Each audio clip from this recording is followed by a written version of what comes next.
कभी सोचा है कि 90 लाख किताबें एक साथ कैसे दिखती होंगी? अब जरा सोचिए कि वो सब की सब धू धू कर जल रही हैं। आज हम नालंदा विश्वविद्यालय की उसी दर्दनाक कहानी को परत दर परत समझेंगे, जो यकीनन ज्ञान के इतिहास की सबसे बड़ी त्रासदियों में से एक है। ये कोई मामूली आंकड़ा नहीं है। ये सिर्फ किताबें नहीं थी, बल्कि ये सदियों से इकट्ठा की गई भारत की ज्ञान संपदा थी। एक ऐसा खजाना जिसके सामने शायद आज की बड़ी बड़ी लाइब्रेरियां भी छोटी पड़ जाएं। एक ऐसी विरासत जिसकी हम आज सिर्फ कल्पना ही कर सकते हैं। जी हाँ, 3 महीनों तक आग की लपटें आसमान को छूती रहीं और अनगिनत पांडुलिपियों को राख में बदलती रहीं। सोचिए जरा, कितनी कहानियां, कितनी खोजें, कितने नए विचार हमेशा हमेशा के लिए उस आग में खो गए होंगे। तो सवाल ये है कि ये सब हुआ कैसे? ये सिर्फ एक लाइब्रेरी का जलना नहीं था, ये तो भारत की ज्ञान परंपरा की रीढ़ की हड्डी तोड़ने जैसा था। ये समझने के लिए कि नालंदा इस तबाही से पहले क्या था और इसे क्यों जलाया गया, हमें इतिहास में थोड़ा पीछे चलना होगा।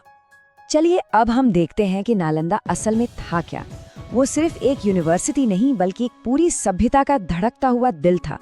नालंदा ज्ञान का वो रोशन मीनार था जो पूरी दुनिया के विद्वानों को अपनी ओर खींचता था।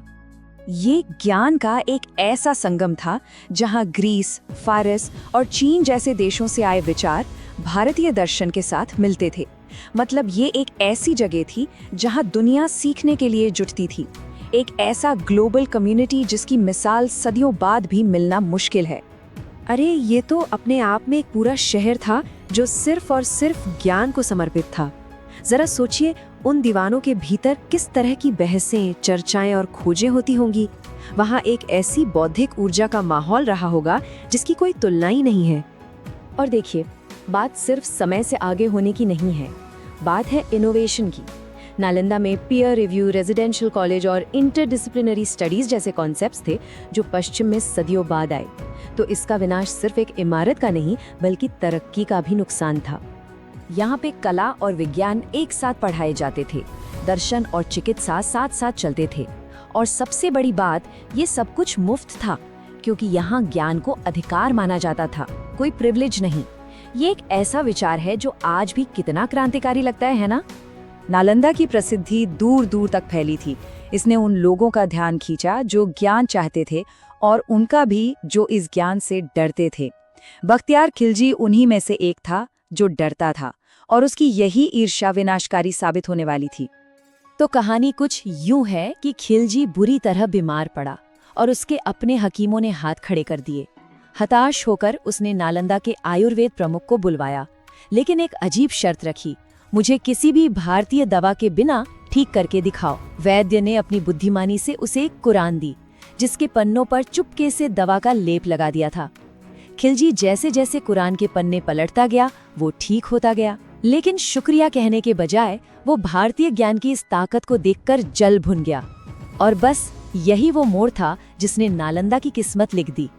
ये एक ऐसा सवाल है जो इतिहास में बार बार गूंजता है, कोई उस ज्ञान को क्यों नष्ट करेगा जिसने उसे जीवन दिया? खिलजी के लिए जवाब शायद उसकी अपनी असुरक्षा में छिपा था। वो एक ऐसी शक्ति को कंट्रोल नहीं कर सकता था जिसे वो समझ नहीं सकता था, और इसीलिए उसने इसे मिटा देना चाहा। ये एक दुखद याद दिलाता है कि अज्ञानता और डर विनाश के कितने शक्तिशाली हथियार हो सकते हैं। अपनी ईर्ष्या की आग में जलते हुए खिलजी ने इतिहास की सबसे बड़ी सांस्कृतिक बर्बरताओं में से एक को अंजाम देने का फैसला किया। वो सिर्फ एक विश्वविद्यालय को नहीं, बल्कि एक पूरी सभ्यता की आत्मा को बुझाने जा रहा था। हमला बहुत ही क्रूर और अंधाधुंध था। हजारों निहत्थे विद्वानों और भिक्षुओं का कत्लेआम किया गया। उनके शरीर उन किताबों के साथ ढेर हो गए जिन्हें वे शायद बचाने की कोशिश कर रहे थे। ये एक ऐसा नरसंहार था जिसे सदियां याद रखेंगी।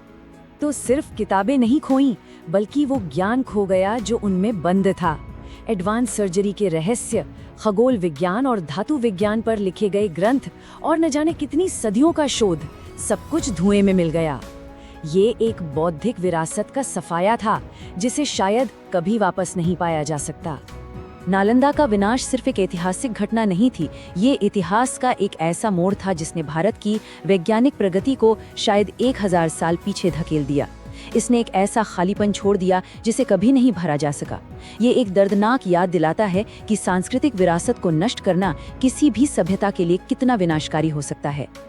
तो एक तरफ हम देखते हैं कि क्या था, ज्ञान का एक जीवंत केंद्र जो जीवन और सीखने से भरपूर था, और दूसरी तरफ हम देखते हैं कि क्या बचा है, जले हुए खंडहर, एक महान सभ्यता का भूत। ये एक गहरा अंतर है जो हमें याद दिलाता है कि ज्ञान कितना नाजुक होता है और इसे सहेजना हमारी कितनी बड़ी जिम्मेदारी है। जरा सोचिए, अगर नालंदा को नष्ट नहीं किया गया होता तो आज दुनिया कैसी होती? शायद चिकित्सा में बड़ी बड़ी सफलताएं सदियों पहले मिल जाती, या हम ऐसी तकनीकें जानते जिनके बारे में आज हम सिर्फ सपने देख सकते हैं। तो नुकसान सिर्फ अतीत का नहीं था, ये उस भविष्य का भी था जो हमसे छीन लिया गया। लेकिन नालंदा की कहानी सिर्फ एक त्रासदी नहीं है, ये लचीलेपन की भी कहानी है।